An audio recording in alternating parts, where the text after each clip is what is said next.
Hola vallejianas y vallejianas, bienvenidas a este espacio creativo y de reflexión. Somos el grupo 3 y antes de comenzar les dejaré una frase.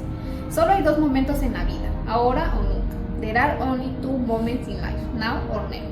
Así que prepárense, pónganse cómodos y vamos a empezar.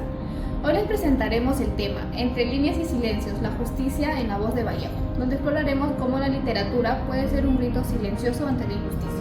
Acompáñanos a descubrir al autor, su obra y su mensaje vigente en pleno siglo XXI.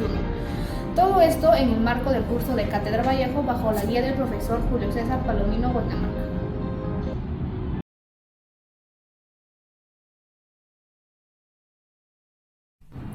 César Abraham Vallejo Mendoza nació el 16 de marzo de 1892 en Santiago de Chuco, un pequeño pueblo andino al norte del Perú. Fue el menor de 11 hermanos en una familia profundamente religiosa. Sus abuelos habían sido sacerdotes, lo que marcó su sensibilidad espiritual desde temprana edad. Fue poeta, narrador, ensayista y uno de los escritores más innovadores del siglo XX. Vallejo estudió en la Universidad de Trujillo, donde se interesó por la literatura, la filosofía y el marxismo. Más adelante se trasladó a Lima, donde trabajó como maestro y periodista.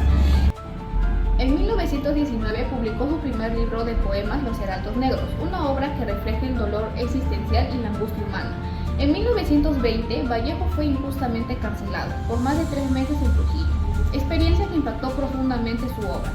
Luego, en 1922, publicó Trilce, su libro más experimental y rupturista, que rompía las reglas del lenguaje poético tradicional.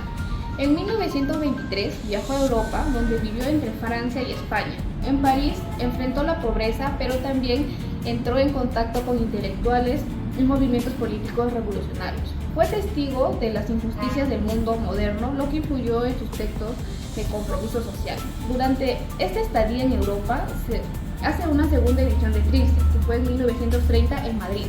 En su etapa final, escribió obras fundamentales como Poemas Humanos y España aparta de mí este cáliz, donde expresó su solidaridad con el sufrimiento humano, especialmente durante la Guerra Civil Española.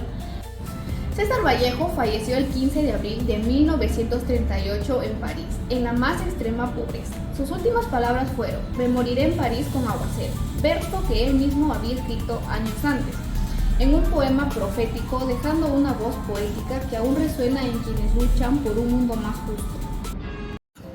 Paco Yunque es un cuento escrito por César Vallejo en 1931, pero publicado recién en 1951.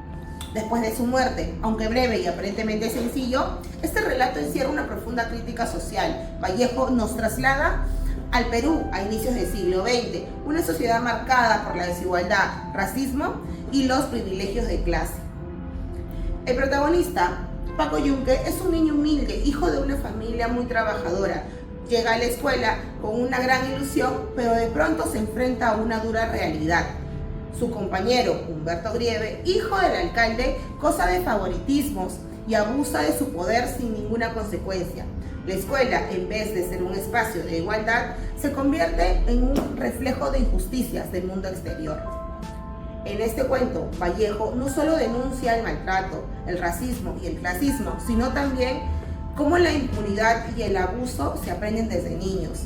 A través de un lenguaje muy claro y directo, nos invita a reflexionar sobre las injusticias sociales se normaliza desde las aulas.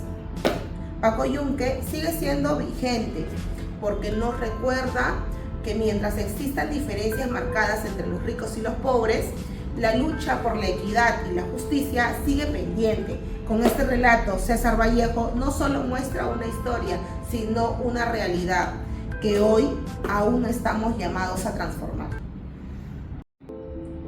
En el cuento Paco Yunque de César Vallejo se presenta con crudeza dos situaciones de desigualdad e injusticia. Primera situación, el abuso de poder ejercido por Humberto Grieve, hijo del alcalde, quien roba el cuaderno de Paco Yunque con toda impunidad. Esta acción refleja cómo el privilegio social se impone sobre la honestidad y el esfuerzo. La segunda situación, la indiferencia del profesor, que encubre al agresor y castiga injustamente a Paco Yunque. En lugar de impartir justicia, el docente actúa con parcialidad, perpetuando la opresión del más débil. Ambas escenas evidencian cómo la estructura del poder y las instituciones, al actuar sin equidad, permite que la injusticia se normalice en la sociedad. En la actualidad, la situación de desigualdad e injusticia denunciadas por César Vallejo en Paco Yunque siguen vigentes. Tenemos el primer caso. En muchas escuelas peruanas persiste el bullying con tintas clasistas. Estudiantes provenientes de zonas rurales o con menos recursos económicos suelen ser marginados, lo que limita su desarrollo personal y académico. En el segundo caso, la justicia sigue beneficiando a quienes ostentan poder o influencia.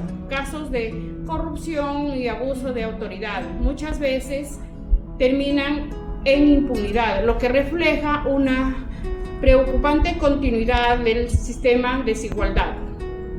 Estos ejemplos demuestran que el mensaje de Vallejo sigue siendo vigente. La justicia no solo se da entre individuos, sino que se perpetúa cuando las instituciones fallan en garantizar la equidad. Como estudiantes universitarios, nuestro rol va más allá de adquirir conocimientos técnicos. Somos también actores clave en la construcción de una sociedad más justa. El valor de la igualdad, ODS 10, nos impulsa a reconocer y reducir las brechas sociales, económicas y culturales que aún dividen a nuestra sociedad. Promover un trato equitativo en nuestras aulas y espacios académicos es el primer paso para lograrlo. Por otro lado, el valor de la justicia, ODS 16, nos compromete a denunciar actos de discriminación, corrupción o impunidad y a defender los derechos de quienes no tienen voz, exigir transparencia y actuar con integridad. Son formas concretas de contribuir a la paz y a las instituciones más sólidas. Al cultivar estos valores en nuestra vida universitaria, no solo honraremos el legado de César Vallejo, quien denunció la injusticia con fuerza poética, sino que también aportamos activamente el desarrollo sostenible y a un futuro más equitativo para todos. Buenas noches, hoy nos encontramos con la magíster Lourdes Bertrán Torpoco, a quien le agradecemos por brindarnos este espacio para conversar con nosotros. Esta entrevista forma parte de una actividad del curso de Cátedra Vallejo, en la que, inspirados en la obra de Paco Yunque, buscamos reflexionar sobre temas como la inclusión social y la discriminación y el valor de la literatura en la formación educativa. A continuación les vamos a hacer 3 preguntas, las cuales nos van a permitir conocer su perspectiva como docente y su experiencia en el ámbito educativo. Vamos por la primera. ¿Considera usted que la literatura en la actualidad sigue siendo una herramienta eficaz para generar conciencia sobre la inclusión social? Bien, de todo buenas noches. Claro que sí, la literatura ha sido y sigue siendo y será siempre una herramienta muy eficaz para transmitir todo tipo de temáticas, sobre todo cuando una literatura enmarca toda la problemática social que existe, como la que alguna vez existió la problemática de Paco Yunque. La literatura actualmente puede abordar esos temas y muchos más. La literatura es una herramienta muy eficaz porque a través de ella podemos hacer entender a las personas todas las problemáticas que existen en la realidad y tomar estas personas una actitud crítica, reflexiva, y sobre todo se plasman diferentes problemas sociales con una búsqueda de cambio, con una forma de que la persona reflexione para hacer un cambio en la sociedad, enmarcándose en tantos problemas que existen actualmente por muchos tipos. La discriminación, el bullying, la violencia en todo tipo puede ser abordada desde ese punto si lo vemos de manera reflexiva. Segunda pregunta. Desde su experiencia como docente, ¿usted ha presenciado o ha vivido situaciones de discriminación dentro de su aula y cómo las logró abordar? Sí. Cuando hablamos de discriminación hablamos de diferentes tipos, ¿no? Una discriminación de repente verbal, física.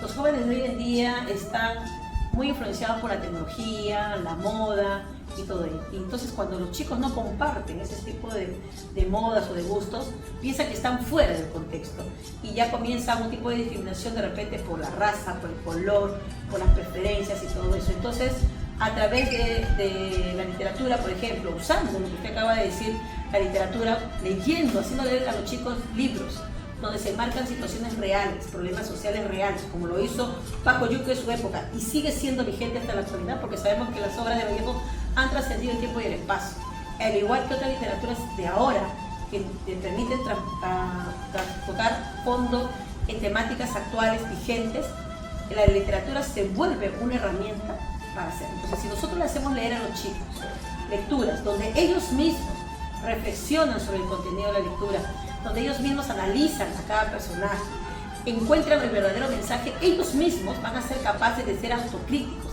de analizar la realidad y ellos mismos fomentar el cambio, darse cuenta de repente que sus acciones para con sus compañeros es negativo o de repente lo están haciendo bien para fomentar aún mucho más esas relaciones amicales que ellos necesitan para vivir en respeto, en armonía, en igualdad. Entonces la literatura, como usted lo dijo hace rato, es y será siempre un arma muy importante para buscar un cambio social, especialmente con la lectura. Tercera y última pregunta, docente. ¿Qué impacto cree usted que tiene la falta de lectura de obras literarias en la formación social y ética de los estudiantes el día de hoy? Tomando como referente la pregunta anterior, que si decimos que la literatura es una herramienta eficaz para que los estudiantes conozcan temáticas sociales y actúen de manera crítica y reflexiva, cuando no lo tienen, pues ¿qué vamos a ver? Es una falta de valores. Vamos a ver a jóvenes estudiantes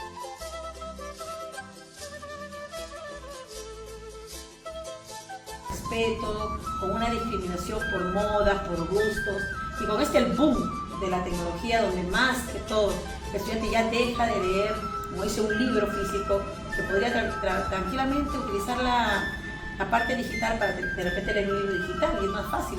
Pero si no leemos, si no hay ese uso de ese tipo de literatura, de libros de literatura que les permitan a ellos reflexionar, ver los problemas, analizarlos, no va a haber un cambio.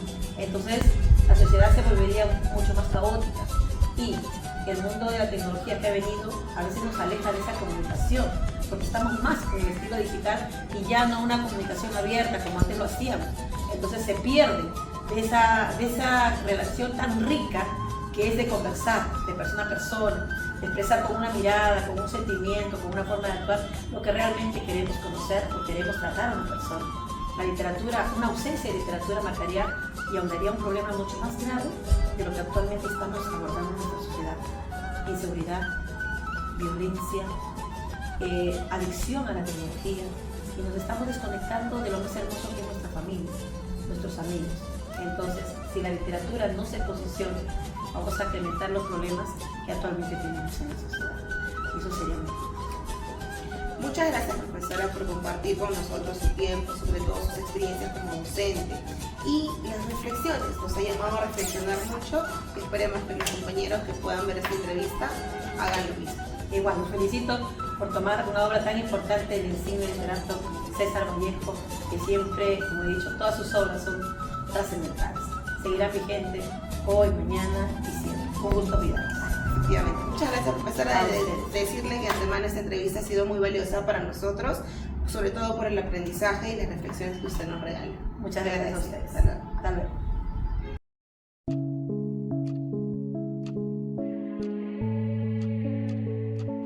Hemos recordado que la literatura no solo se escribe con tinta, sino también con lágrimas y con lucha. La voz de Vallejo sigue viva cada vez que alguien denuncia una injusticia.